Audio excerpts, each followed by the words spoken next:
Good morning students, कैसे हो सभी। आई होप कि सभी अच्छे होंगे। सभी के वाइवाज और एग्ज़ाम्स कैसे रहे S1 के। गुड। चलिए अब हम अपना SA2 का सिलेबस स्टार्ट करने जा रहे हैं। सबसे पहले मैं आपको एक क्वेश्चन पुट करना चाहती हूँ, एक प्रश्न पूछना चाहती हूँ कि अगर आपको आपके घर की पूरी जिम्मेदारियाँ आपको सौंप दी जाएं तो आप क्या करोगे। यानी कि उस दिन पूरा दिन आपके घर में आपके कहने पे ही होगा। कुछ भी खाना आपके कहने पे बनेगा, किसने बाहर जाना है, किसने नहीं जाना, कहाँ जा रहा है, वो आपसे ही आपकी अनुमति लेके जाएगा। तो अगर आप एक दिन के बादशाहत, अगर आपको अपने ही घर में एक दिन की बादशाहत मिल जाए तो आप क्या क्या करोगे। ठीक है, ये लिखना अपनी नोटबुक पे सभी कि अगर हमें एक दिन के लिए हमें अपने घर की बादशाहत मिल जाती है तो हम क्या क्या करते हैं। ठीक है, ये लिख के फिर आप मुझे बताएंगे। तो जो हमारा नेक्स्ट चैप्टर है वो कुछ इसी से ही रिलेटेड है, एक दिन की बादशाहत। यानी कि जब हम चैप्टर में पढ़ेंगे, इसमें 2 बच्चे हैं छोटे। ये तो अंडरस्टूड सी बात है कि जो घर में छोटे बच्चे होते हैं सभी उन सभी घर के लोग उनके ऊपर रोब जमाते हैं अपना, ये ले आओ, ये कर लो, पढ़ लो, सो लो, उठ जाओ, खेल लो, खाना खा लो, अब पढ़ने का टाइम हो गया है, अब स्कूल जाने का टाइम हो गया है, सुबह जल्दी उठो। तो ये सब करते हैं। ठीक है, पर इसमें ये बताया गया है कि एक दिन वो बच्चे गुस्सा होकर बोलते हैं कि हर कोई आता है और हमारे ऊपर बोल के चला जाता है, हमें घर की बागडोर दी जाए, हमें घर संभालने के लिए कहा जाए। फिर हम बताते हैं कि डांट कैसी होती है, कैसी लगती है जब आपको डांट पड़ती है। ठीक है, तो यही हमारा चैप्टर है। तो आइए इसको शुरू करते हैं हम। और सबसे पहले लिखेंगे दिनांक। मैंने जब वाइवा लिया आपके चैप्टर का नाम सबसे पहले पूछा। कई स्टूडेंट्स ऐसे थे, कई विद्यार्थी ऐसे थे जिनको अपना वाइवा का ना ही सिलेबस पता और ना ही उनके चैप्टर्स के नाम। तो मैं हमेशा आप लोगों को सबसे पहले आपके चैप्टर का नाम बताती हूँ। तो हमारे चैप्टर का क्या नाम है, एक दिन की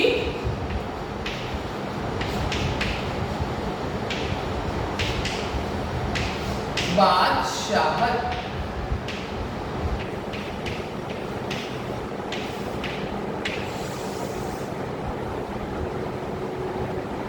ठीक, तो चलिए आइए इसके बारे में पढ़ते हैं। तो है ये हमारी चैप्टर का नाम, एक दिन की बादशाहत।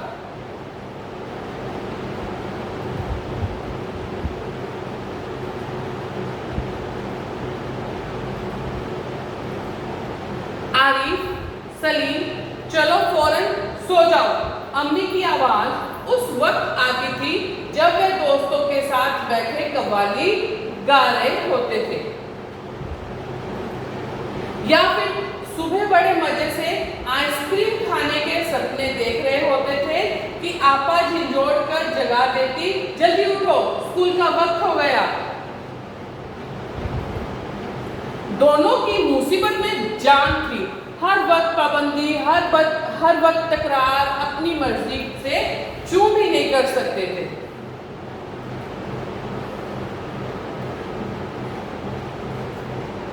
कभी आरिफ को गाने का मूड आता तो भाईजान डांटते, चुप होता है या नहीं, हर वक्त मेंढक की तरह टटराया जाता है।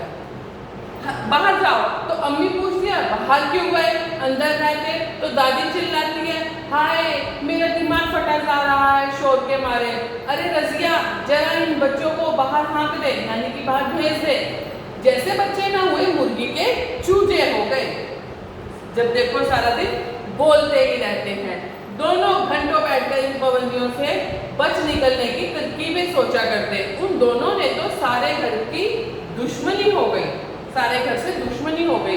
लिहाजा दोनों ने मिलकर एक योजना बनाई कि अब्बा की खिदमत में एक दरखास्त पेश की कि एक दिन के उन्हें बड़ों के सारे अधिकार दे दिए जाएं और सब बड़े छोटे बन जाएं। कोई जरूरत नहीं उधम मचाने की। अम्मी ने अपनी आदत के अनुसार उन्हें डांट दिया, लेकिन अब्बा जाने किस मूड में थे कि ना सिर्फ मान गए बल्कि इस इकरार भी कर बैठे कि कल दोनों को हर किस्म के अधिकार मिल जाएंगे। यानी कि उनकी जो दरख्वास्त रखी थी वो मान ली गई कि उनको एक दिन के लिए घर के सारे अधिकार मिल जाएंगे। अभी सुबह होने में कई घंटे थे। आरिफ ने अम्मी को झिझोड़ डाला और अम्मी जल्दी उठिए, नाश्ता तैयार कीजिए। अम्मी ने चाहा एक झापड़ रसीद करके सो रहे, मगर याद आया कि आज तो सारे उनके अधिकार छीने जा चुके हैं। फिर दादी ने सुबह की नमाज पढ़ने के बाद दवाएं खाना और बादाम का हरीरा पीना शुरू किया। तो आरिफ ने उन्हें रोका, तौबा है दादी, कितना हरीरा पिएंगी आप, पेट फट जाएगा। और दादी ने हाथ उठाया मारने के लिए। नाश्ता मेज पर आया।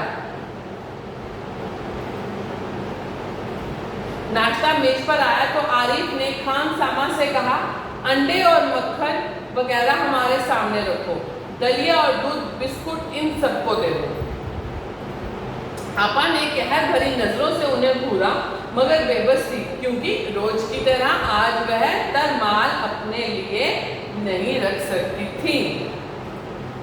सब खाने बैठे तो सलीम ने अम्मी को टोका, अम्मी जरा अपने दांत देखिए, पान खाने से कितने गंदे हो रहे हैं। मैं तो दांत मान चुकी हूँ। अम्मी ने टालना चाहा, नहीं चलिए उठिए। अम्मी निवाला तोड़ चुकी थी, मगर सलीम ने जबरदस्ती कंधा पकड़कर उन्हें उठा दिया। अम्मी को गुस्ल खाने में जाते देखकर सब हंस पड़े, जैसे रोज सलीम को जबरदस्ती भगा के हंसते थे। फिर वह अब्बा की तरफ मुड़ा, जरा अब्बा की गत देखिए, बाल बड़े हुए हैं, शेव नहीं की, कल कपड़े पहने थे और आज इतने मैले कर डाले। आखिर अब्बा के लिए कितने कपड़े बनाए जाएंगे। यह सुनकर अब्बा का हंसते हंसते बुरा हाल हो गया। आज ये दोनों कैसी सही नकल उतार रहे हैं सबकी, मगर फिर अपने कपड़े देखकर वह सचमुच शर्मिंदा हो गए कि अब्बा के कपड़े सच्ची में ही गंदे थे। जब अब्बा ने अपने आप को देखा तो वो खुद इतने शर्मिंदा हुए कि बच्चे बात सही कर रहे हैं। थोड़ी देर बाद जब अब्बा अपने दोस्तों के बीच बैठे अपनी नई गजल लहक लहक के सुना रहे थे, तो आरिफ फिर चिल्लाने लगा, बस कीजिए अब्बा, फौरन ऑफिस जाइए, 10 बज गए हैं। अपने अब्बा को डांटकर ऑफिस भेजा। चुप चुप चुप, अब्बा डांटते डांटते रुक गए। बेबसी से गजल की पंक्ति दांतों में दबाए, पांव पटकते आरिफ के साथ खोलिए। रजिया, मुझे जरा 5 रुपए देना। अब्बा दफ्तर जाने को तैयार होकर बोले, 5 रुपए का क्या होगा, कार में पेट्रोल तो है। आरिफ ने तुनक कर अब्बा जान की नकल उतारी, जैसे अब्बा कहते, और इनकी क्या करोगे, जेब खर्चा तो ले चुके हो। थोड़ी देर बाद खामसामा आए, बेगम साहब आज क्या पकेगा, आलू, गोश्त, कबाब, मिर्चों का सालन। अम्मी ने अपनी आदत के अनुसार कहना शुरू किया, नहीं आज ये चीजें नहीं पकेंगी। सलीम ने किताब रखकर अम्मी की नकल उतारी, आज गुलाब जामुन, गाजर का हलवा और मीठे चावल पकाओ। लेकिन मिठाइयों से रोटी कैसे खाई जाएगी। अम्मी किसी तरह सब्र ना कर सकी, जैसे हर रोज सिर्फ मिर्चों के सालन से खाते हैं। दोनों ने एक साथ कहा। दूसरी तरफ दादी किसी से तू तू मैं किए जा रही थी। ओफो, दादी तो शोर के मारे दिमाग पिघलाए दे रही है। आरिफ ने दादी की तरह दोनों हाथों से सर थाम कर कहा। इतना सुनते ही दादी ने चीखना चिल्लाना शुरू कर दिए कि आज ये लड़के मेरे पीछे पंजे झाड़ के पड़ गए हैं, मगर अब्बा के समझाने पर खून का घूंट पीकर रह गए। कॉलेज का वक्त हो गया तो भाईजान अपनी सफेद कमीज को आरिफ सलीम से बचाते दालान में आए, यानी कि बाहर रूम में आए। अम्मी शाम को देर से आऊंगा और दोस्तों के साथ फिल्म देखने जाना है। खबरदार, आरिफ ने आंखें निकालकर उन्हें धमकाया, कोई जरूरत नहीं है फिल्म देखने की, इम्तिहान करीब है और हर वक्त सैर सपाटों में गुम रहते हो आप। भाईजान को गुस्सा आया। पहले तो भाईजान ने करारा हाथ मारने लगते, फिर कुछ सोचकर मुस्कुरा पड़े, लेकिन हजूर आली दोस्तों के साथ खासकर फिल्म देखने की बात पक्की कर चुके हैं, इसलिए इजाज़त देने की मेहरबानी की जाए। उन्होंने हाथ जोड़कर कहा, बना करें बस, मैंने एक बार कह दिया। उसने लापरवाही से कहा और सोफे पर दराज होकर अखबार देखने लगा। उसी वक्त आपा भी अपने कमरे से निकली। एक निहायत भरी साड़ी में लचकती लटकती बड़े ठाट से कॉलेज जा रही थी। आप सलीम ने बड़े गौर से आपा का मुआयना किया। सॉरी, इतनी भारी साड़ी क्यों पहनी है? कॉलेज ही तो जा रही है, पढ़ने जा रही है, कोई पार्टी में थोड़े ना जा रही है। शाम तक गारत हो जाएगी, इस साड़ी को बदल कर जाइए।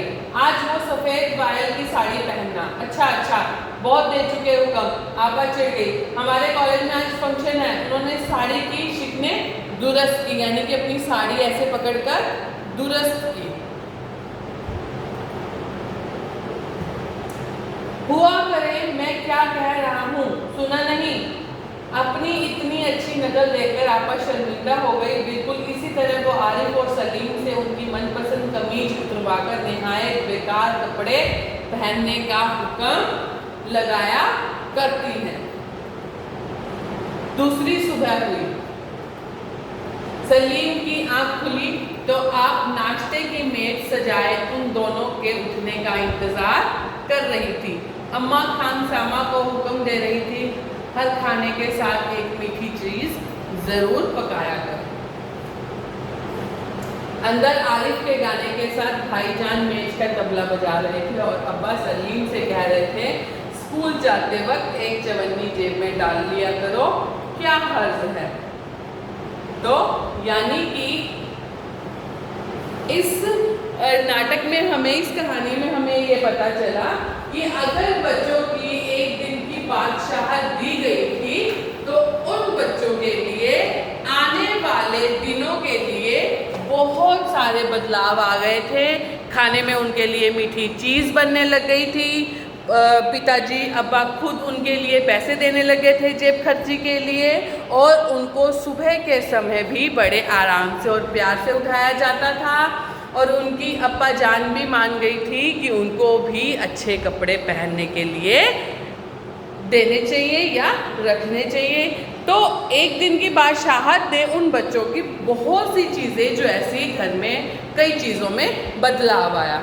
तो अगर आप सब भी अपने बारे में लिखेंगे कि अगर आपको एक दिन की बादशाहत दी जाए तो आप क्या क्या करोगे, तो क्या क्या बदलाव आ सकते हैं। क्या पता आप अपने माता पिता को कोई अच्छी शिक्षा दे सके कि हम ये बदलाव लाना चाहते हैं, घर में ये चेंजेस होने चाहिए। तो ऐसे ही शायद आपके घर में भी चेंजेस आए जो आप लाना चाहते हो। ठीक है, तो ये चैप्टर हमारा यहीं फिनिश होता है। इसके बाद हम वैसे ही करेंगे कठिन शब्द, वाक्य बनाओ और क्वेश्चन आंसर। पर आप मुझे लिख के ज़रूर भेजोगे कि आप क्या करना चाहते हो अगर आपको एक दिन की बादशाहत मिली। ठीक है, थैंक यू।